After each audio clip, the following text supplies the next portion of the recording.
अस्सलामु अलैकुम वरहमतुल्लाहि वबरकातुहू। उर्दू वज़ाइफ चैनल में कारी मोहम्मद शौकत अली एक नई वीडियो के साथ आप दोस्तों खिदमत में एक बार फिर हाजिर है और अदब से सलाम अर्ज़ करता है। उम्मीद करता हूँ कि आप तमाम लोग खैर आफ़ियत से होंगे। दुआ है अल्लाह तबारक व तआला आपको खुश रखे, हर किस्म की बीमारियों से, हर किस्म की तकलीफ़ों से महफूज फरमाए, आमीन।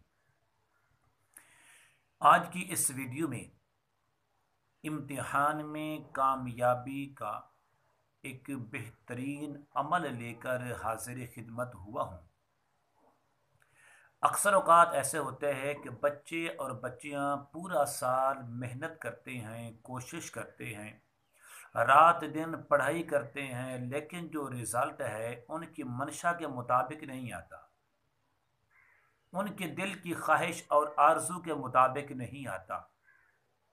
अगर आप इस चीज़ के अंदर परेशान हैं, आप ये चाहते हैं कि हमारा जो रिज़ल्ट है, जो नतीजा है, वो हमारी मंशा के मुताबिक है, हमारी मुराद के मुताबिक है, जो हमने मेहनत की है, जो हमने कोशिश की है, उसके मुताबिक रिज़ल्ट भी आना चाहिए। तो यकीनन अगर आप ये चाहते हैं कि आपकी मुराद के मुताबिक, आपकी मर्ज़ी के मुताबिक रिज़ल्ट आए, तो आप ये अमल करें। अल्लाह का मुक़द्दस नाम है, मुबारक नाम है, या हसीबू, अय हिसाब किताब लेने वाली ज़ात।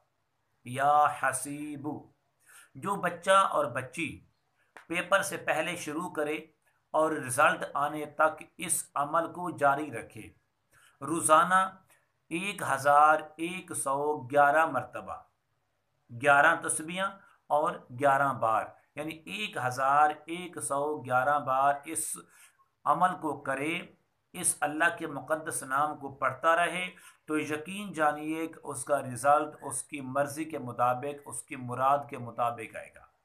अमल बहुत मुख्तसर है। उसके जो करने का नतीजा ये है कि आपने पेपर शुरू होने से 3 दिन पहले इस अमल को शुरू करना है। अव्वल और आखिर 11-11 बार दुरूद शरीफ पढ़ें।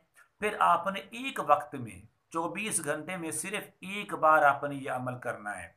उसका एक वक्त मुकर्रर करके बावुज़ू होके किबले की तरफ मुंह करके आपने पढ़ना है, या हसीबू या हसीबू या हसीब। उसके बाद आपने दुआ करनी है। तो इंशाअल्लाह ज़रूर जो जो रिज़ल्ट होगा, जो नतीजा होगा, वह आपकी मंशा के मुताबिक, आपकी मर्ज़ी के मुताबिक आएगा। उम्मीद करता हूँ कि आपको ज़रूर मेरी ये काविश पसंद आएगी। अगर आपने अभी तक मेरा चैनल उर्दू वज़ाइफ को सब्सक्राइब नहीं किया तो ज़रूर कर लें, ताकि मेरे आने वाली हर वीडियो आपको बआसानी मिल सके। और हो सके तो नेकी समझते हुए, सदका जारिया समझते हुए इस वीडियो को लोगों के साथ, अपने दोस्तों के साथ ज़रूर शेयर करें, ताकि वो भी इसका फ़ायदा उठा लें। अस्सलामु अलैकुम वरहमतुल्लाहि वबरकातुहू।